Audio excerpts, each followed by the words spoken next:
امام علی علیہ السلام کا نہج البلاغہ میں ارشاد 22۔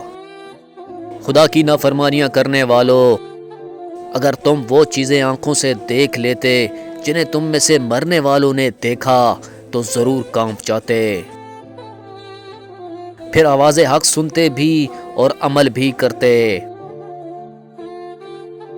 مگر مشکل یہ ہے کہ جو چیزیں انہوں نے آنکھوں سے دیکھی ہیں وہ تم میں سے پوشیدہ ہیں، لیکن پردہ اٹھ ہی جاتا ہے۔ اگر تم دیکھنا چاہتے ہو تو تمہیں ہر چیز دکھائی جا چکی ہے، اگر سننا چاہتے ہو تو ہر چیز سنائی جا چکی ہے، اور اگر ہدایت کی طلب ہے تو ہدایت کی جا چکی ہے۔